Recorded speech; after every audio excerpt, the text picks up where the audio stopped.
নারায়ণগঞ্জের ২৫০০-এ সুলেখা বেগম নামে এক গৃহবধূকে গলা কেটে হত্যা করেছে পাষণ্ড স্বামী। অভিযুক্ত স্বামীকে এলাকাবাসী গণধোলাই দিয়ে পুলিশের কাছে হস্তান্তর করে। উদ্ধার করা হয়েছে হত্যার কাজে ব্যবহৃত শাবল ও ছুরি। বুধবার দুপুর ১২টার দিকে উপজেলার হাইজাদি ইউনিয়নের নারান্দি গ্রামে এই ঘটনা ঘটে।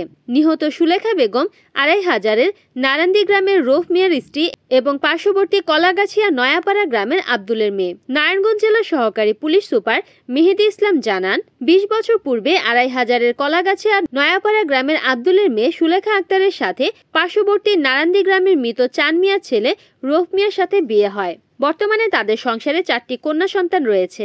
কয়েক মাস ধরে পারিবারিক বিষয়াদি নিয়ে তাদের মধ্যে মতবিরোধ চলে আসছিল।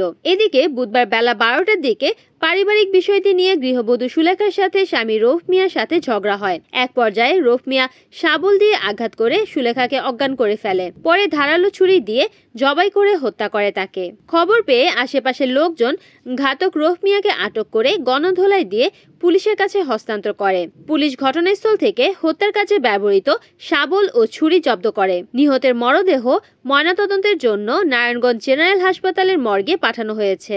এই ঘটনায় আইনগত ব্যবস্থা প্রক্রিয়াধীন রয়েছে। এটার বিষয়টা আজকে অনাকাঙ্ক্ষিত হইলেও এটা সত্য কথা। আজকে সকাল দুপুর 12টার দিকে একটা মেসেজ আসলো যে হাইজাদি ইউনিয়নের নারান্দি গ্রামে একটি মহিলার গলা কাটা লাশ আছে এবং তার স্বামী ভিতরেই আছে। উক্ত সংবাদ পাওয়ার প্রাপ্ত হয়ে স্থানীয় অনেক উত্তেজিত জনগণ ছিল।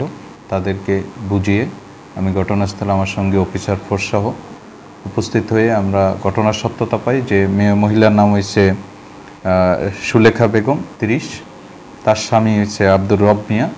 মূলত দীর্ঘদিনের পারিবারিক কলহের কারণেই তাকে আজকে 11টার দিকে তাকে প্রথমে পিটিয়ে পরে জবাই করে হত্যা করা হয়েছে। এর সাথে জড়িত তার স্বামী আব্দুর রব মিয়া, তাকে পুলিশ হেফাজতে নেওয়া হয়েছে আর লাশ ময়নাতদন্তের জন্য প্রয়োজনীয় ব্যবস্থা গ্রহণ করা হয়েছে। এ বিষয়ে আইনি ব্যবস্থা প্রক্রিয়াধীন। রিপোর্ট করেছেন হাবিবুল্লাহ মীর, NN TV, নারায়ণগঞ্জ।